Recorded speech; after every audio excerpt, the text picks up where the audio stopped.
그 무기를 가지고 있다, 지렛대를 가지고 있다 이렇게 생각이 됩니다. 이런 상황에서 미국을 압박하는 거죠.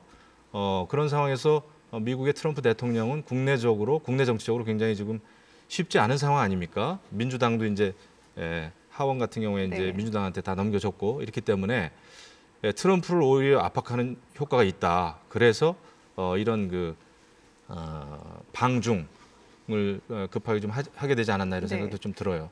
트럼프 대통령이나 미국이 북한에 의해서 압박을 받는다는 것이 가능한 이야기일까라는 생각을 할 수가 있거든요. 신범철 센터장님 생각은 어떠세요?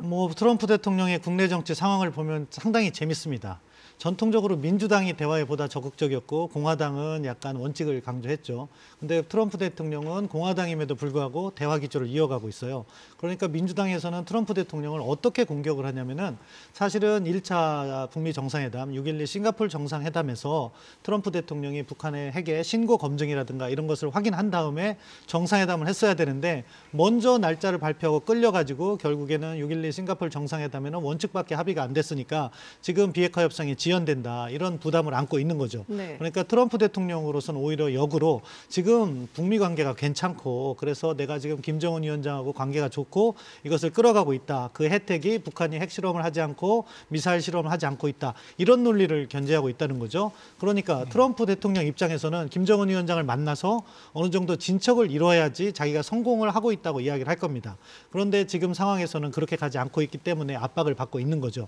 이게 근데 트럼프 대통령이 다른 카드가 없냐? 두 가지 카드가 있어요. 진짜 김정은 위원장을 잘 설득해서 성공적인 정상회담을 만들면 대성공으로 가는 거고요.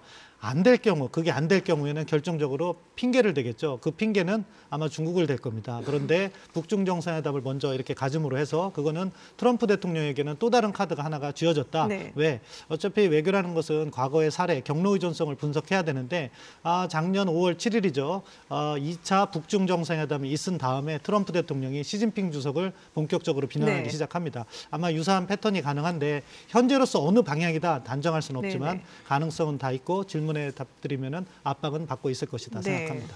거기에 대해서는 좀 1994년 제네바 합의하고는 반대 현상이 나타나는데요.